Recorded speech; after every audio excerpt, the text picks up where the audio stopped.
A wire of length L and radius R is clamped at one end, ठीक है, eight one and. मान लीजिए कि ये आपके पास एक एंड हो गया है और आपके पास यहाँ पे वो वायर है।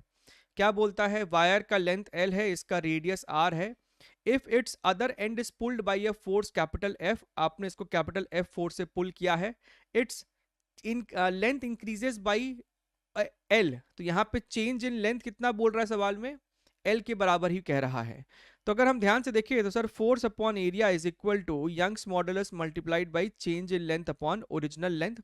तो अगर हम यहाँ पे डेटा को सब्स्टिट्यूट करें तो हमको दिखाई देगा, एफ की जगह आप एफ लिखोगे, एरिया ऑफ क्रॉस सेक्शन आप पाई आर स्क्वायर लिखोगे, ये आप लिखोगे Young's modulus change in length upon original length. ठीक बात है।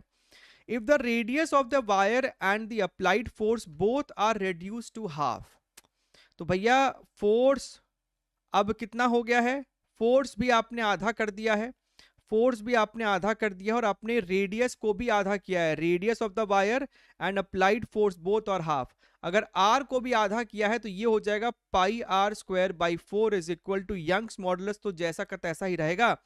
हमसे अब क्या कहता है, reduced to half of their original values keeping the original length constant।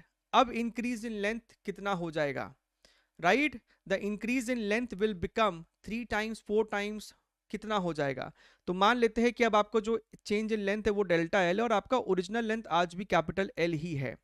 यहां से ये ऊपर जाएगा, 4 ऊपर जाएगा, 2 नीचे जाएगा, तो आपके पास इफेक्टिवली ऊपर में एक 2 बचेगा। So 2 multiplied by F by R square, और एफ बाई आर स्क्वायर कितना है, इसके बराबर है। तो यहाँ पे लिखा आपने Y L upon L is equal to Y delta L by L. तो भैया ये दोनों आपका मरा और आपको जो फाइनल चेंज इन लेंथ है दैट इज 2 टाइम्स ऑफ जो पहले आपको हुआ था, that is your option number 4। सही है, ठीक है।